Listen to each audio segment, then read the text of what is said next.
Glórias a Deus, estamos aqui para mais uma vez poder ouvir a palavra do Senhor e realmente, como eu disse para vocês, é um privilégio. E eu lembro quando eu conversava com o meu pastor Jonas, falecido lá em São Paulo, e eu conversava com ele sobre o ministério pastoral. Eu falava com ele: poxa, tem pastores que não cuidam das ovelhas, tem pastores que defraudam, roubam. E eu olhava para ele e falava assim: moralmente, pastor Jonas, eu não consigo entender isso. Eu não consigo entender as pessoas, elas agirem com as coisas do Senhor de uma maneira irrelevante, como se não tivesse valor. E eu falava com ele que isso é uma coisa que eu não entendo. E perante vocês eu digo que eu realmente, seja moralmente, seja espiritualmente, esse tipo de coisa eu não entendo. E a gente cantou agora que a partir dessa palavra de vitória, esse hino tem muito a ver com a palavra de hoje, porque Deus ele declara uma palavra sobre as nossas vidas de vida. Não estou falando para você de prosperidade, eu não estou falando que você não vai ficar doente, não estou falando que você não vai ficar magoado, não vai ficar entristecido, porque a gente sabe muito bem que essas coisas sobrevêm a nós, e as pessoas que assim falam, elas procuram na verdade enganar as pessoas que ouvem. Muitas pessoas que se encontram em desespero total e completo e veem na palavra daquele pastor o último salva-vida, mas na verdade aquilo não é um salva-vida, acaba sendo uma pedra de tropeço, até uma pedra que leva ele para o fundo, porque quando ele vê que ele não sai daquela dificuldade, quando ele continua passando por aquela luta de dificuldade, ele percebe que alguma coisa está errada e a culpa ela recai sobre Deus. Então tenha no teu coração que a palavra que o Senhor declarou sobre a sua vida de vitória, vitória eterna, não necessariamente vitória aqui, pode ser que você seja regalado aqui na vida, sim, mas não é uma promessa do Senhor, mas Ele te garante que na vida eterna você vai estar com Ele, e isso ninguém pode roubar. Amém? Semana passada falamos sobre as práticas humanas que tentam ofuscar o brilho de Jesus. O batismo nas águas, ele substitui aquele selo que era o selo através da circuncisão. Hoje não há necessidade mais de circuncisão. E a partir desse batismo, a partir desta crença, nossa vida ela é selada com o selo do Espírito Santo. E nós, nesse contexto, nós podemos ser adotados na família de Deus. O texto que ficou como base na semana passada para mim e para você, nós vamos ler aqui Efésios capítulo 4, versos 31 e 32. Longe de vós toda amargura e cólera, e ira, e gritaria, e blasfêmias, e bem assim toda malícia. Antes sedes uns para com os outros benignos, compassivos, perdoando-vos uns aos outros, como também Cristo, em Cristo, vos perdoou. Somos adotados na família de Deus, e o perdão é concedido sobre a minha vida e sobre a sua vida. Mas também nos é requerido que em relação aos nossos irmãos e irmãs, nós também liberamos perdão. Nós temos que ter um coração tão perdoador como o coração de Jesus. Nós temos que tirar a amargura dos nossos corações e liberar perdão para as vidas. E a gente começa a olhar as vidas que não liberam perdão, ela tem uma vida amargurada, amarguram aqueles que estão ao seu redor e muitas vezes ficam até doentes. Doenças como câncer, doenças como dores, problemas nos ossos, e nem todo câncer, nem todo problema dos ossos é isso, mas grande parte disso vem de amargura. E dando continuidade à palavra de Colossenses, nós temos a ministração do dia de hoje. Antes disso eu pergunto: está muito frio aí? Quer que desliga? Não? Tudo bem? A palavra de hoje, o título da palavra de hoje é o domínio de Cristo e o cancelamento da minha dívida e da sua dívida. Você sabia que tinha uma dívida? Nós tínhamos uma dívida perante o Senhor.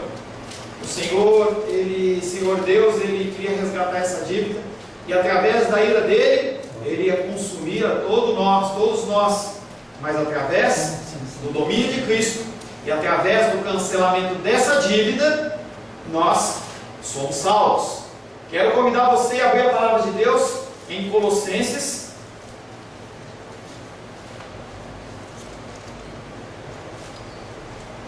Colossenses capítulo 2. Nós vamos ler do verso 1 em diante.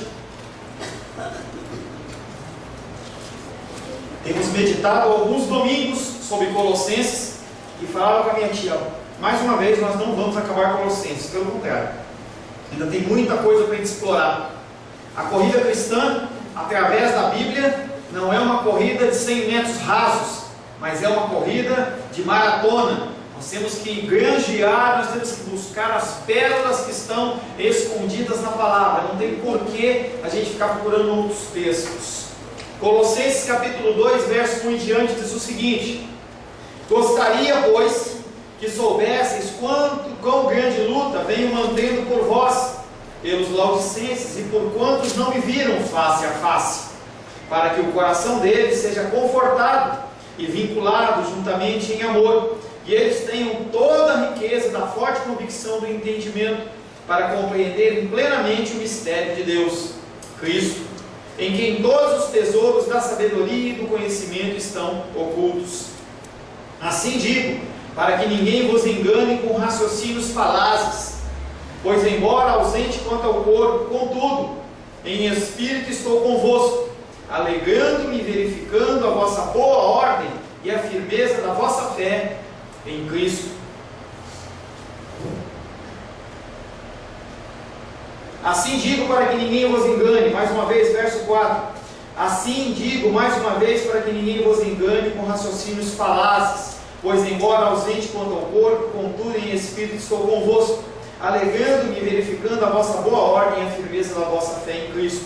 Ora, como recebestes Cristo Jesus o Senhor, assim andai nele radicados e edificados e confirmados na fé, tal como fostes instruídos, crescendo em ações de graças.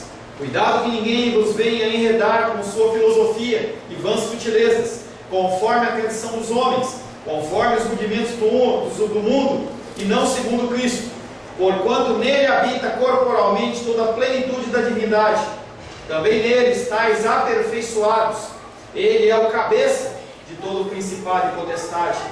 Nele também fostes circuncidados por intermédio não de mãos, mas no despojamento do corpo da carne, que é a circuncisão de Cristo, tendo sido sepultados juntamente com ele no batismo, do qual igualmente fostes ressuscitados mediante a fé no poder de Deus, que o ressuscitou dentre os mortos.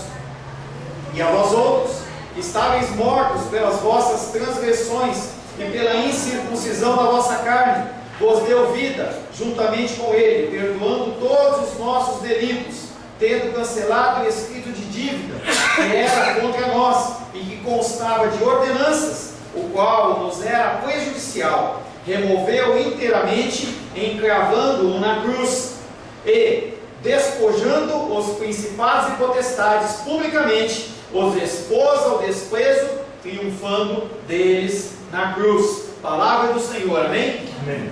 Senhor, em nome de Jesus, mais uma vez lemos esse texto, Pai querido, tão rico em ensinamentos. Nós, Pai, nesse momento nos curvamos à Tua soberania. Eu me curvo à Tua soberania, à orientação do Teu Espírito, Pai. Eu nada tenho a passar, nada tenho a ensinar, nada tenho, Pai querido, a falar que venha do meu coração, que lhe seja proveitoso, mas nós sabemos que o Senhor tem um recado para as vidas. Nós clamamos a Ti por essa direção, Pai. A direção para que nós continuemos, Pai, não nos desviando nem para a esquerda e nem para a direita. A Tua palavra é luz para os nossos caminhos. A Tua palavra, Pai, que é mais importante que o alimento e a bebida. O Senhor é aquele que nos mostra o caminho que devemos seguir. O Senhor é o próprio caminho. É o caminho pela qual nós podemos seguir e entrar na presença de Deus Pai como filhos amados, em quem o Senhor tem prazer. Consagramos a Ti o tempo da ministração dessa palavra. Que tudo seja para a Tua honra, para a Tua glória e para o Teu louvor, em nome de Jesus. Amém. Amém. Glórias ao Senhor. Bom te ver, Aldinha. Seja bem-vindo. Amém. Primeiro texto, primeiro versículo.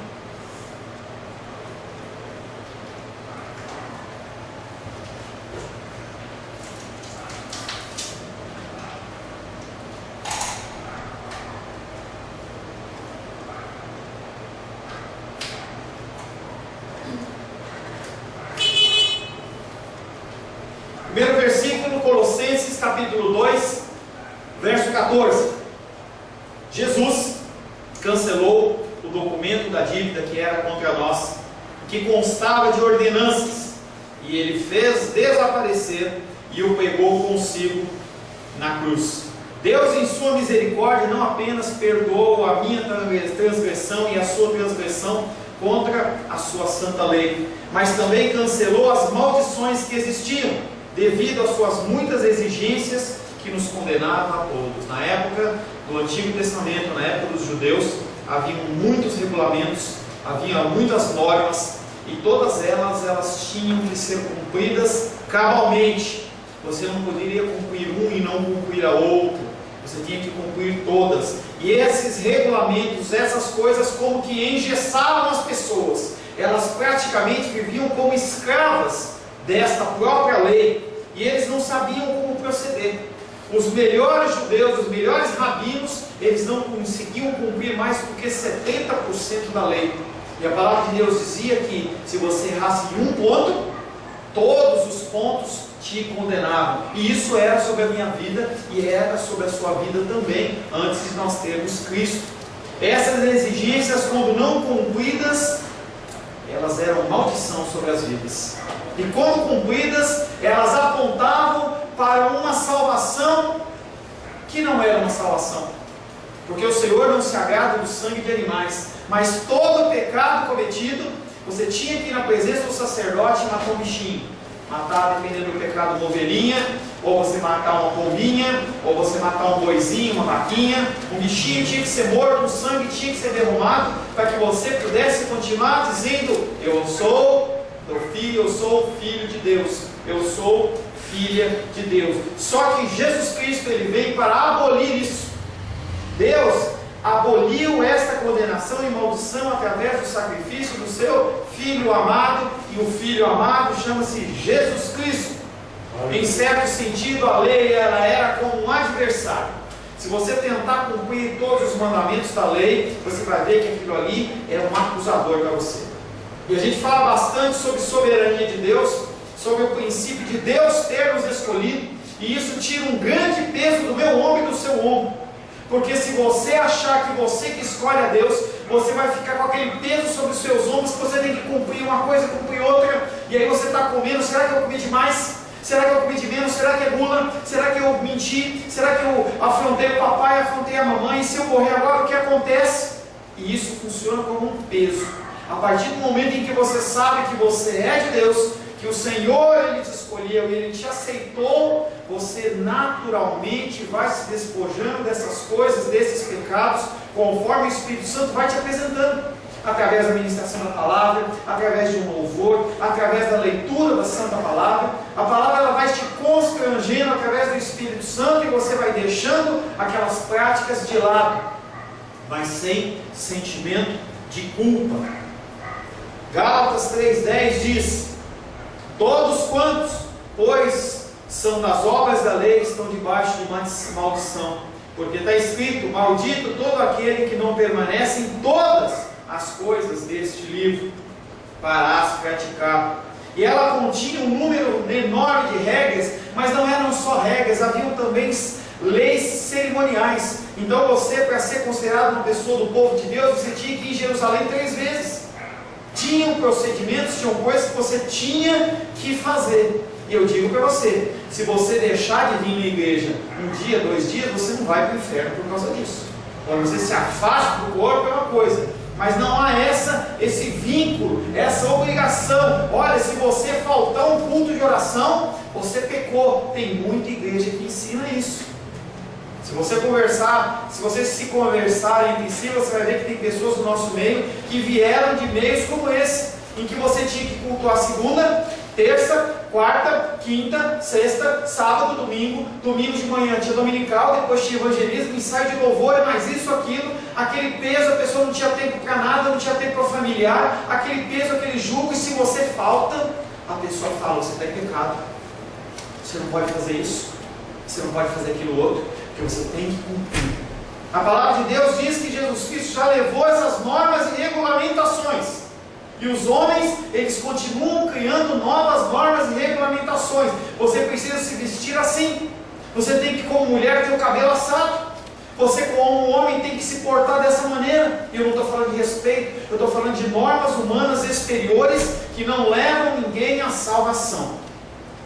Os colossenses eram pressionados pelos falsos mestres que tentavam impor as suas cerimônias. Gente, isso é daquela época. As pessoas aceitavam Jesus Cristo como Salvador e os falsos pastores, profetas, apóstolos e mestres falavam assim: não, você tem que continuar fazendo isso, você tem que continuar tendo esse tipo de sacrifício, esse tipo de coisa, você tem que se circuncidar. E as pessoas ficavam perdidas: o que é que a gente tem que fazer? Sendo que Jesus Cristo, Ele levou sobre si todo o jugo da maldição. Tudo que é a maldição sobre a sua vida, que viria pelo não cumprimento dessa lei completa, Jesus Cristo levou na cruz do Calvário.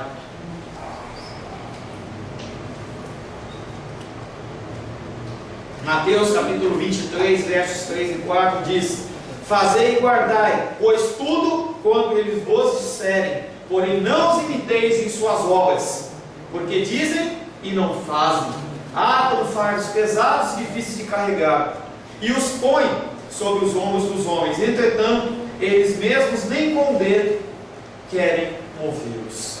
Eles mandam vocês fazerem, mandam nós fazermos coisas, mas eles não fazem. Eles pregam de altar que tem que dar o dízimo, mas eles não dão. Prega que ele tem que dar amor, e ele não dá. Fala que tem que perdoar os irmãos, e ele não perdoa. Líderes que falam muitas vezes coisas até de Deus, mas que não vivem aquilo que pregam. E aí o Senhor está falando: vocês ouvem esses homens, e o que eles falarem que for da palavra, vocês seguem. Porque se você não sabe, tem pessoas que não são de Deus, que falam coisas de Deus. Toda verdade é uma verdade que provém de quem? Você acha que é de Satanás? Toda verdade que vem de Deus. E pode ser falada inclusive através da boca de uma mula que não tem entendimento. Se Deus usou mula para falar, por que não vai usar homens ímpios? E a gente vê pessoas que são ímpias falando coisas realmente que procedem do trono de Deus, palavras verdadeiras. E aí nesse momento você tem que tomar muito cuidado para você não ser um religioso, em que você se abstém das coisas, entre aspas, do mundo, se colocando como religioso. Eu não digo em relação a carnaval. Carnaval nós falamos rapidamente hoje pela manhã. Carnaval não é uma coisa que é para o cristão. Carne é uma coisa que nós temos que combater, os nossos desejos, as nossas vontades. E aí eu vinha no carro conversando, que eu não sei se foi a Rosângela Meti que falou sobre, tem a festa lá, e que os homens eles se vestem de lantejoula e se pintam de maquiagem. Isso nunca estava sendo descrito como uma coisa abençoada na Bíblia. Mas você ouvia uma peça de teatro, a pessoa: não vou no teatro, porque o teatro do demônio. Não é, você tem que ter discernimento. Você tem que assistir aquilo, você lê, ouve as coisas, você tira o que é bom. O apóstolo Paulo fala: o que é bom você recebe. Eu falei pela manhã também, eu estou lendo uma tríade, que são 3 livros, que fala sobre Jesus Nazaré. Ele pequenininho, a infância dele, e depois ele adulto. E quem escreve é Bento XVI. Ex-papa. Você começa a ler aquele texto, você começa a se espantar como o cara conhece da Bíblia. E aí eu não vou ler um livro daquele, porque está escrito lá, eu tenho um símbolozinho do papado, eu olho aquilo, eu começo a ler aquilo que me edifica, eu absorvo, o que não é, eu marco, digo: isso aqui não é de Deus, não é bíblico, porque ele, como ser humano, ele comete erros também, querido. Se você pegar um livro cristão de um pastor, de uma pessoa que você conhece, ele lá, se você olhar, você vai encontrar erros. A único que é infalível é a palavra de Deus. Nenhum outro é a palavra de Deus. Os outros contêm a palavra de Deus. Então você vai olhar e você vai encontrar erros. Então nós temos que largar essa religiosidade de que nós não podemos fazer coisas, não podemos participar de coisas, porque isso vai levar a gente para o inferno. Não existe isso. Esse tipo de maldição já foi levada na cruz do Calvário. Gálatas capítulo 3, verso 11 e 13 fala sobre isso. É evidente que pela lei ninguém é justificado diante de Deus. Você cumprir mandamentos humanos, regulamentos humanos, procedimentos humanos, não te fazem justo perante Deus. Você está com uma roupa, eu estou aqui de terno, as mulheres com cabelo compridão, não te justifica perante Deus. É evidente que pela lei ninguém é justificado diante de Deus, porque o justo viverá pela fé. Ora, a lei não procede da fé, mas aquele que observar os seus preceitos, por ele viverá. E como que nós podemos executar os preceitos do Senhor? Apenas através do Espírito Santo de Deus. Cristo nos resgatou da maldição da lei, fazendo-se Ele próprio maldição em meu lugar, em seu lugar, em nosso lugar, porque está escrito: maldito todo aquele que for pendurado no madeiro. Se você não sabia, saiba que a nossa dívida foi pregada na cruz quando Jesus foi crucificado. E quando Ele morreu, a nossa dívida também foi embora. Dos nossos pecados, já Deus não se lembra mais. Eles estão no mar do esquecimento. Então, quando Satanás ele vai lá acusar, fala assim: olha, você, irmão Cláudio, foi lá e fez tal coisa. O anjo vai lá na fichinha do irmão Cláudio, procura e não encontra nada. Olha, até podia ter alguma coisa aqui, mas tem uma mancha vermelha em cima. É o sangue do Cordeiro. O sangue do Cordeiro apagou o meu pecado e o seu pecado. E isso não nos dá liberdade para sair pecando. Pelo contrário, gera em nós um desejo de buscar esse Deus em santidade. Quando Ele morreu, a nossa dívida também morreu. E por causa da natureza substitutiva do sacrifício de Cristo, nós não estamos mais debaixo da lei. E nós temos que entender isso. Romanos capítulo 13, verso 8 e 9 diz: a ninguém fiqueis devendo coisa alguma, exceto o amor, com que vos ameis uns aos outros, pois quem ama o próximo tem cumprido a lei.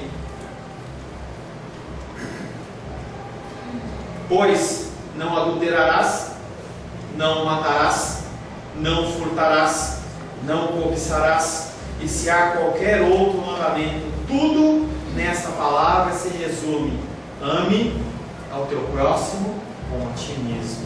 Se você tem o amor de Deus no coração do Senhor, naturalmente você vai cumprir a lei. Naturalmente você vai cumprir os mandamentos do Senhor, porque você vai olhar para o teu irmão que está mentindo ou está fazendo algum tipo de coisa contra você, e você vai falar assim: eu já fiz isso, eu era assim, e eu tenho que ter misericórdia por essa vida, eu tenho que agir com essa vida com amor, da mesma maneira que Deus agiu comigo com amor, eu tenho que agir com essa vida com amor. Tudo que você aprende na casa do Senhor não é para você ser julgo na vida dos outros. E às vezes a gente passa de não crente para chato, porque você começa a bombardear as pessoas com uma palavra de acusação. E a acusação chama-se Satanás, é ele que tem essa função. Não queira roubar o trabalho dele. Nesses tempos de desemprego, não rouba o trabalho dele, deixa ele acusar. Você está para trazer palavra de amor. E não é que você não vai repreender as pessoas, porque uma repreensão feita com amor é melhor do que muitas coisas. Nós temos que amar as pessoas como se não houvesse amanhã. O irmão Rogério faleceu. Como é que você vai demonstrar amor por ele hoje? Como é que você pode fazer? Como é que os familiares podem? A gente não pode demonstrar. Nós oramos pelo irmão Cláudio e irmã Alcé, eles foram visitar os parentes lá em João Pessoa, tiveram uma semana abençoada, mas pela misericórdia do Senhor trouxe-os em paz. Mas quantos fizeram viagem semelhante a essa e não voltaram? Talvez por idade, talvez por uma enfermidade, acidente, mil coisas, mas aprove ao Senhor de trazê-los de volta ao nosso meio. Aleluia! Glórias ao Senhor. Então, nós temos a oportunidade de demonstrar o nosso amor por eles mais uma vez. Mas há vidas que você nunca mais vai encontrar. Você não vai poder corrigir coisas que você fez de errado. E a gente falava hoje pela manhã, por exemplo, do travesseiro. Você tem uma travesseira de pena de ganso. Você sobe lá na Torre de Brasília, lá na torre lá, e você rasga aquele travesseiro e aquelas penas saem voando e você se arrepende. Sabe quando você vai conseguir recolher essas penas todas de novo? Nunca. Esse é o efeito do que eu e você causamos quando nós causamos um dano ao nosso irmão. Nós temos que pensar nisso com muita seriedade.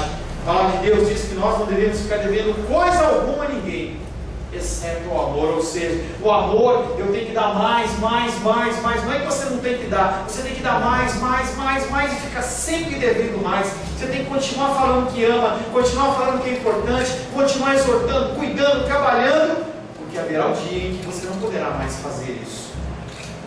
O cristão obedece à lei por causa da gratidão pela salvação que já recebeu como dádiva da graça soberana de Deus, mas já foi isento da lei vista como um código de regras. Nós não temos mais essa lei, essas regras como uma maldição. A obra da cruz, coisa linda. Nós não temos uma cruz, pelo menos ainda na nossa igreja. É uma coisa até se pensar. Nós não temos uma cruz que representa a maior manifestação de amor. Aquele que se doou integralmente por mim e integralmente por você. De um lado, nós, pecadores miseráveis, que não éramos merecedores de coisa alguma, nem de família, nem de saúde, nem de casa, nem de carro, nem de bens, nem de salário, nem de coisa nenhuma, porque o nosso coração é ruim. E do outro lado, um Deus santo, santo, santo. Nossos pecados são perdoados e então recebemos uma adoção, um certificado. E a coisa linda da adoção é: não nasce porque escapou, não nasce porque foi sem querer, mas nasce porque foi escolhido. A pessoa vai no lugar e fala assim: eu quero este. E aí eu estava na casa do casal de pastores lá, e eles tentaram ter filhos, não conseguiram, e eles começaram a buscar a adoção de uma criança, e não conseguiam, até que apareceram duas crianças, duas irmãs, um lar destruído, 6 crianças, todas para adotar. E aí a pessoa que estava coordenando falou assim: olha, essas duas crianças, duas meninas, elas estão aqui para ser adotadas, mas eu não vou separá-las, você tem que levar as duas. E aí eles oraram, e eles adotaram aquelas duas crianças, tive que ter contato com elas lá, meninas de Deus. Meninas que elas podem falar assim: papai escolheu eu fui escolhida pelo papai, eu e você. Nós estávamos no emaranhado de pessoas, e Deus falou assim: eu escolho você. Você é especial para mim. Através do meu sacrifício eu resgato você. Através do meu sacrifício eu quero você para mim. Essa é a obra da cruz, um presente tão especial que ele deveria ser mais valorizado por mim e por você. Um segundo efeito da obra da cruz vem através de Colossenses 2,15, um versículo que traz à memória a batalha espiritual. E diz assim: Ele quem? Ele quem? Jesus. Ele despojou as autoridades, ou principados. Ele despojou os poderes, ou potestades, e os expôs publicamente, espetáculo e desprezo, levando após si no cortejo triunfal da cruz. Antigamente, quando um rei ele conquistava uma terra, a primeira coisa que acontecia, o Deus daquele rei, ele passava a ser o Deus daquela nação conquistada, porque eles entendiam que se um Deus ele não era forte o suficiente para proteger o seu povo, ele não merecia ser venerado. Então, naturalmente, a divindade daquela que conquistava, ela passava a ser a divindade do que foi conquistado. E aí, aquele que era o general, o chefe, o rei, ele ia pegava o rei, pegava a família real, pegava os seus generais, os seus oficiais, os despiam, eles ficavam nus, colocavam eles numa fila indiana, um atrás do outro, muitas vezes amarrados, e na frente ia aquele no teu cavalo, aquele que era o conquistador, e eles atrás, sendo expostos ao desprezo. E as pessoas jogavam ovos, jogavam coisas podres, e era assim que funcionava. Esse texto nos mostra exatamente isso. Principados e potestades, demônios que nos atormentavam, que nos acusavam, o Senhor, quando morre, ressuscita, ele desce na mansão dos mortos, ele toma a chave do inferno e das mãos do diabo e da mão da chave da morte, e expõe, segundo esse texto, despojou estes principados e potestades, expondo eles ao espetáculo e ao desprezo. Eles não têm mais nenhuma força de acusação sobre a minha vida e sobre a sua vida, porque Jesus Cristo levou os meus pecados, os seus pecados, a ferramenta de acusação que ele tinha na cruz do Calvário. Aleluia. Glória a Deus. Aleluia. Entenda que não há mais guerra espiritual. Você já é do Senhor. Não há guerra entre o bem e o mal. Não há guerra entre Deus e o diabo. Não há guerra entre o Criador e a sua criatura. E aí você olha coisas como essa, tem muitas, tá? Eu peguei uma na internet lá que não tinha referência de igreja. Sexta-feira, 19h30, propaganda, a hora do desmanche. Se você está com um desses problemas, você deve ter sido vítima de uma inveja, bruxaria ou maldição. E aí relata uma série de coisas. Você é vítima de maldição? Eu não. Minha maldição foi levada na cruz do Calvário. A sua maldição, se você é salvo, foi levada na cruz do Calvário. Venha receber a rosa da purificação. Traga esse convite na sexta-feira, na hora do desmanche. Seja livre desses males pela fé. Coisas que o homem impôs, coisas que os homens impõem sobre pessoas que não conhecem a palavra. Você já está livre da maldição, e ele fala que tem maldição sobre a tua vida. Você está livre de todo esse cumprimento de lei, e ele continua impondo a você novos mandamentos. Colossenses capítulo 9, verso 20, parte B do versículo diz: porventura pode o objeto perguntar a quem o fez, por que me fizeste assim? Você acha que Satanás e seus demônios podem entrar na presença de Deus e questionar o que Deus está fazendo? Sinceramente, você acha que Deus dá uma ordem e o demônio ele pode mudar a ordem de Deus? Será que você acredita nisso?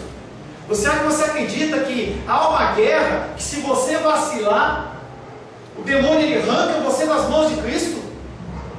Sendo que a palavra de Deus diz que aquele que está na minha mão, eu de maneira nenhuma lançarei fora. Que Deus você acredita, mas nas igrejas estão pregando diferente. E aí você está passando por uma luta, uma dificuldade, e é normal. E você fala: será que Deus me esqueceu? Não, Deus não esqueceu. Não tem como a criatura olhar para o seu Criador e falar: por que você me fez assim?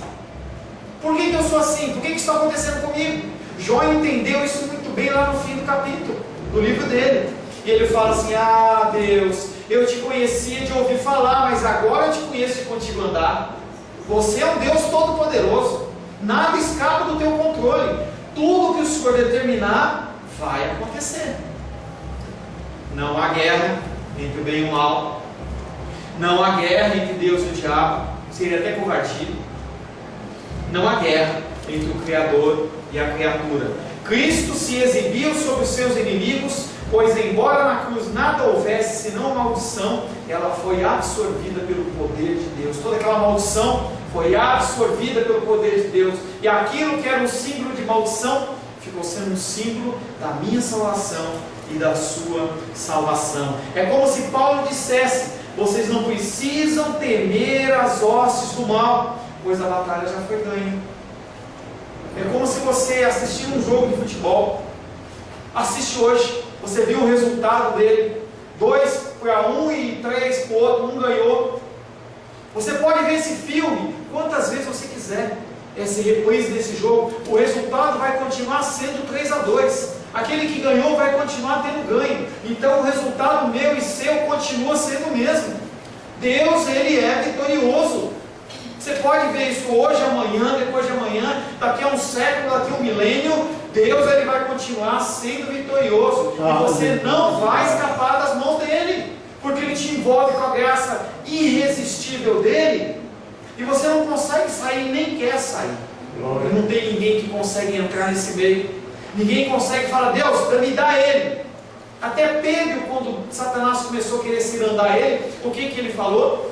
Pedro, Satanás está querendo circundar você, cirandar você, mas eu não deixei, porque Pedro era de quem? Do Senhor. Não tem como ele te tocar, não.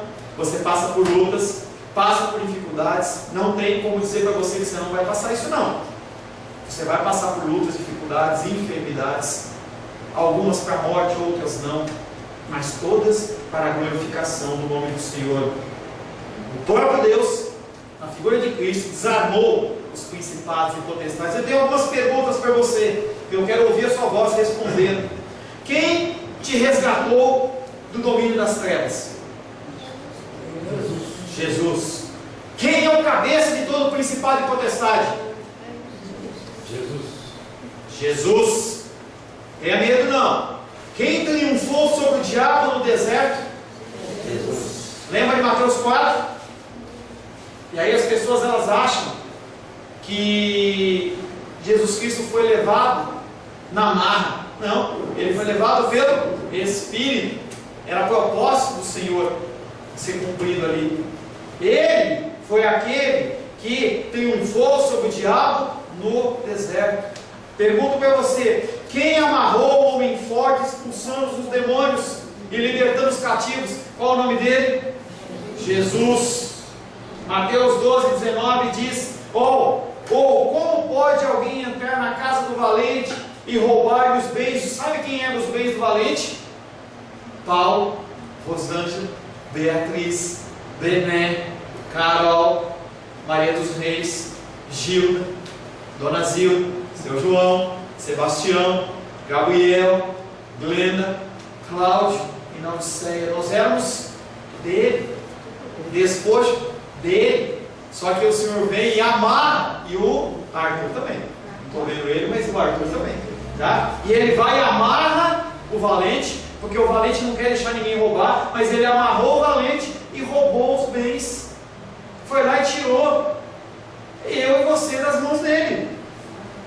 Quem viu Satanás caindo do céu como um relâmpago depois que ele tramou lá a rebelião? Quem foi que viu? Jesus. Lucas 10:18 diz: mas ele lhes disse: eu vi Satanás caindo do céu como um relâmpago. Jesus obteve vitória sobre Satanás e todas as suas hostes, e essa vitória é a minha alegria e a sua alegria. Não é o pão de açúcar, não é o pão de açúcar para você ser feliz. Nós somos felizes nele, nós somos felizes em Cristo. Quando nós cumprimos o nosso propósito aqui na terra, nós somos felizes em Cristo. Glória a Deus por isso. Tudo o que nós necessitamos chama-se Jesus Cristo. Poderes acima das nossas forças, inimigos imbatíveis aos nossos olhos. Tem coisas que a gente olha e fala assim: eu não vou conseguir. Situações impossíveis à força do meu braço e do seu braço. Até que se juntou a nós aquele que é poderoso. Quando Jesus estendeu as suas mãos, quando o Senhor estendeu as suas mãos para mim, eu era fraco e perdido, sem Deus, sem Jesus.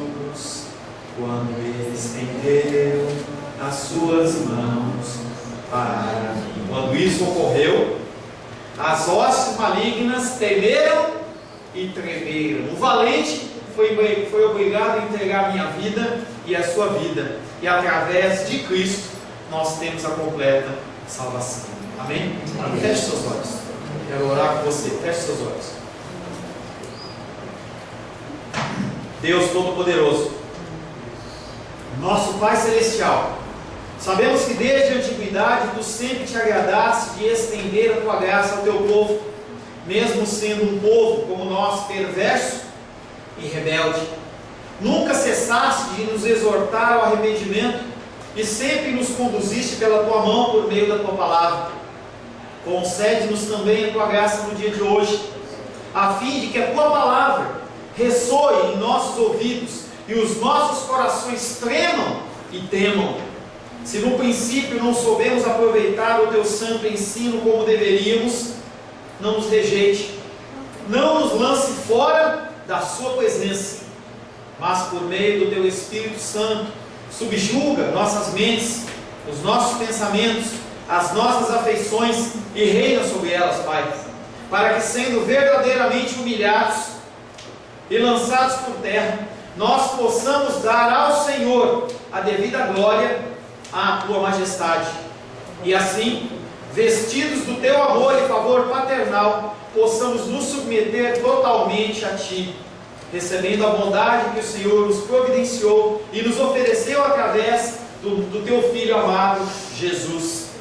Que nunca mais duvidemos que somente tu és o nosso Pai, até o dia em que nos regozijaremos na promessa celestial, aquela qual foi adquirida através não de sangue de animais, mas através do sangue precioso do teu Filho amado, Jesus. Por isso declaramos nessa noite: tu és o nosso Deus, tu és o nosso Senhor. Nós nos rendemos a ti, declarando que tu és o único Deus vivo, merecedor de glória, honra e louvor. Em nome de Jesus, todos digam amém. Amém. Glórias ao Senhor. Aleluia por esta palavra.